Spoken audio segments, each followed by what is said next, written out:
This week was a definite learning experience for our team. And typically every year we try to schedule us a really good environment, a tough competition, really early in the season to really kind of get a gauge on our team. And this weekend was that weekend. It told us a lot about what kind of a club we have and how we're going to react and respond to different situations. How some of our younger players were going to react in a high level, high competition game in an atmosphere where they've never seen before. So it was a definite tester for us. And honestly, I only want to talk about it because I want it to be known how tough it was for our team and how they really worked through it and how they handled the situation. But the schedule that we had was the worst that I've ever seen, and every other coach that was there just said, "What did you do to Coach Candrea to get that schedule?" Because we played Arizona 4:30 on Friday, and then we had Oklahoma right after it at 7 o'clock. And those games were backed up. We didn't get out of there until 11:30. Got to get our team fed, got them to bed, and we had the first game in the morning. So we were in the vans going back to the field at 6:45 to play Bryant, and our team responded, and that was a tough game to have to go to because they're all gassed. They were all exhausted. We were all exhausted. And then after the Bryant game, first game of the day, we didn't play again until the last game of the day. So we played the 9 a.m. and then we played the 7 o'clock, which was all on schedule until that Oklahoma-Arizona game at 4:30, and it went to 10 innings. It was a great atmosphere. It was fun to be there. It was fun to watch. It was great for our kids to be in a part of that because it was a College World Series atmosphere, definitely. But it got us off schedule again, and we didn't get back until 11:30 again. And then we woke up and had to do it all over again and play the first game of the day against Oklahoma.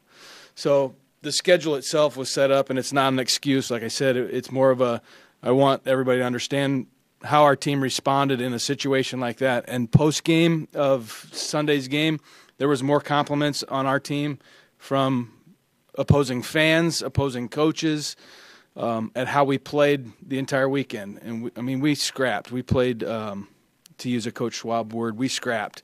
We went toe-to-toe against number 4 in the country at Arizona, answered every single opportunity that we had. As far as when they scored, we scored right back.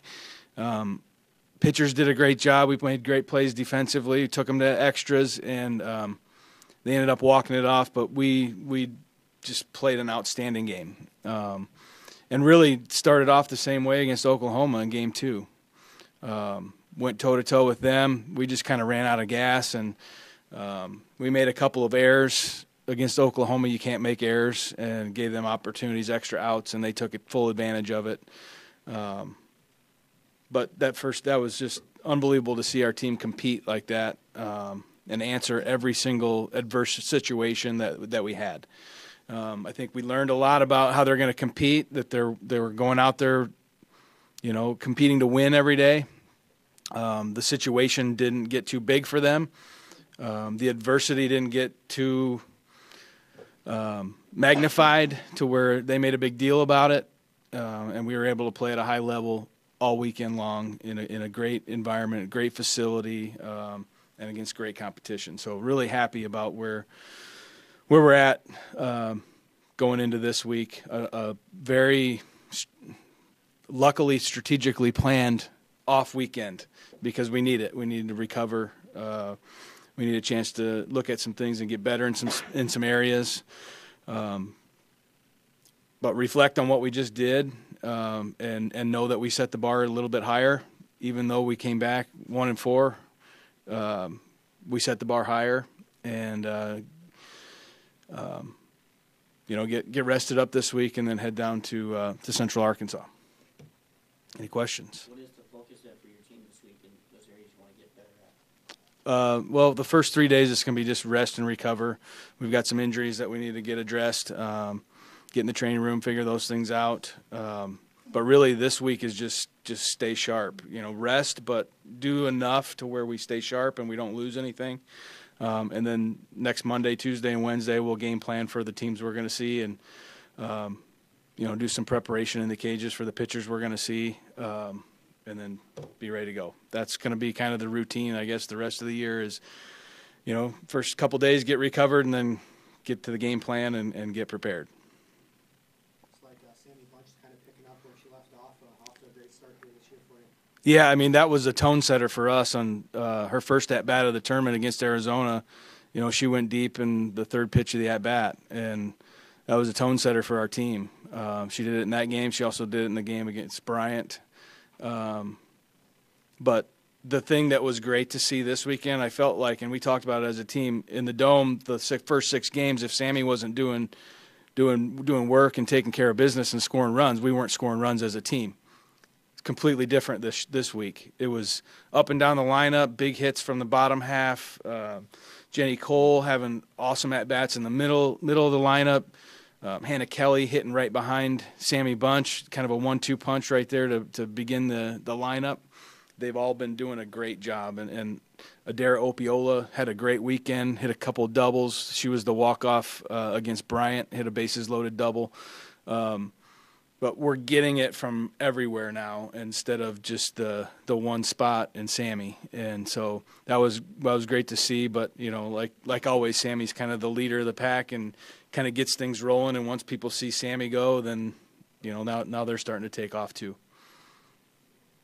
As the true freshman pitcher, Sammy Hire emerged as your number one. Is she your main starter right now? It's kind of been between her and Erica Oler. They've both been doing a great job. They've been put in some tough situations, and really, Maddie Parks and Hannah Kelly have both done great jobs as well. Right now, I think our defense hasn't done a great job of limiting extra outs, and that makes it tough as a pitcher. They've done their job a number of times and got us a ground ball that we needed, and we booted it, or got us a foul ball, fly ball that we didn't have enough effort to go out and lay out for and make a play for them. Those type of situations that we need to do a better job of backing them all up. But Sammy and Erica have been the two that have really been able to go through a lineup multiple times and have success and be able to make adjustments and really, really compete for us. What's the latest on Jacqueline Spencer? She's still out this week, and we're hoping that we can get her back ready to go for Arkansas. But at this point, we're not going to push anything. I think we all, herself included, kind of pushed the issue a little bit too much that first weekend out, and she really wanted to get the ball in the first game and set the tone for the team and the ultimate team player there, without any regard to what might happen to herself, and that set her back. And so we want to make sure we do a good job and make sure that the timeline for us is Evansville, that First Valley weekend series. That's when we need to make sure that we're ready to go with her. What's her specific injury? Is it arm, leg, back? Lower half. It's it's really hard for her to push off. Any other questions? Thank you.